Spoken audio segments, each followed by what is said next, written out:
talk about the tool manufacturer's dilemma. Now, whether that tool is a steering wheel or a tool used in manufacturing.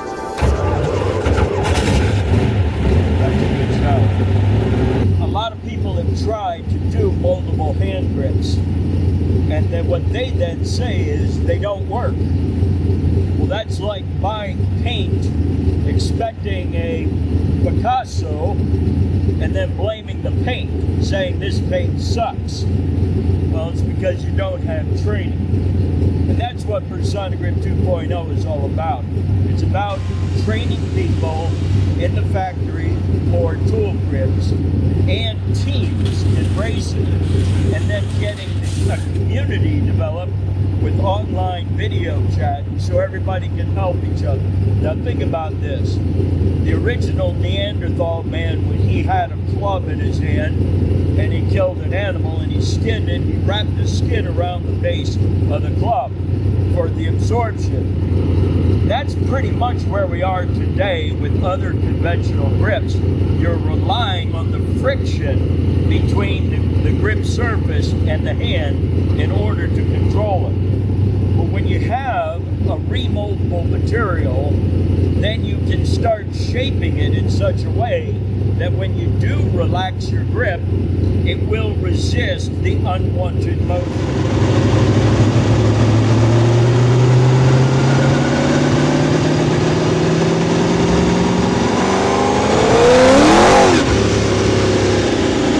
Back to the grips. When you start getting radical in the molds, you need to have it be remoldable, because you're going to discover things about how your hand interfaces with the object when you start tightening it up. Now remember, on an industrial situation, the tool is counterbalanced, you reach up and grab it, and you bring the tool down to torque a nut.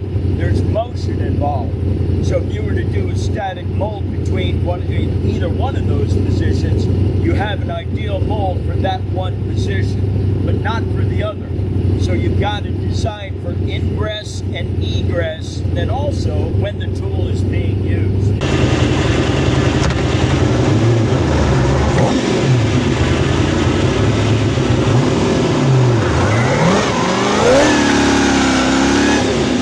Video is really good. A high frame rate video works really nicely here, because then you can watch it in slow motion and watch how the hand interacts with the tool.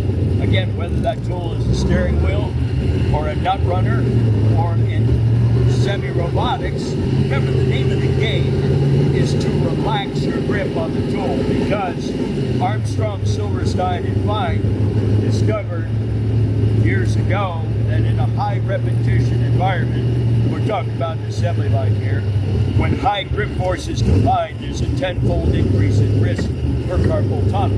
10-fold. So obviously you're not going to tell them to slow down the assembly line. So what you want to do is get them to relax the grip. But if they relax their grip, the tool will slip out of their hand. So instead, what you do is you add surfaces that rise up off the tool that stop the unwanted motion when you relax the grip. But you just can't do it willy-nilly at random. You have to understand the anatomy of the hand and where the nerves are and other things, because let's talk a little bit about the number one cumulative trauma disorder that makes companies pull a worker off the assembly line and put a new worker on there and train them and get them up to speed, which is a very costly proposition. Think about a piece of wood, okay, and a saw in your hand. If you want to saw faster through that wood, you're either going to move the saw faster or you're going to press down harder on the wood, or both. That's how you cut through. Well, the carpal tunnel, carpal meaning wrist, and the tunnel, bones and ligaments, where the nerve, the median nerve passes, has tendons that pass through there too. Because remember, the muscle in the forearm is what controls the finger, except for the thenar eminence, for the thumb. So this tunnel, which has a limited amount of space, has synovial sheath, which is a lubricating membrane surrounding the tendon, so that when it slides back and forth, when the fingers move, you actually have a lubricant. But here's the thing, when you have high grip force, the tendon presses harder against the synovial sheath. And that's basically akin to pressing down harder on the saw. And there gets to a point where an injury occurs. So what's the human body's natural reaction for healing? It sends healing blood to the site, and that causes swelling. And when swelling occurs, then you end up with a situation, because of the limited space, the swelling increases until it can't go any further, and then the swelling actually adds more normal force, they call it in engineering, which is perpendicular to the ocean, which is compounding the situation. And that's why it's a syndrome.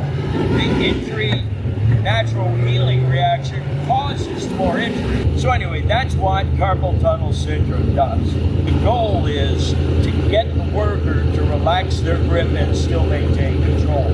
And when you have an understanding of the human anatomy, where the nerves are, then you can start avoiding nerve impingement with these various design elements that you create. Now, I have a 2- and 3-day training program that goes over that. The first morning, we study the human anatomy. We discuss things like what we're talking about right now, which are causes of injury. Then we move out onto the factory floor, and the team watches me. Ideally, 2, 3, no more than 4 workers out the tool grip is an ideal size where they can watch me create designs and watch me analyze the tool in the workplace being used, and we discuss things. Then later, possibly the next day, I observe the team interacting with workers on the assembly line, and I coach them. And then finally, at the end of the program, when I leave, we now have video chat. So if anybody has a question, they can simply call me or have somebody in the online community help them out also with video chat, because maybe they have had a similar situation in the past and they can share the knowledge. And that's what PersonaGrip 2.0 is really all about.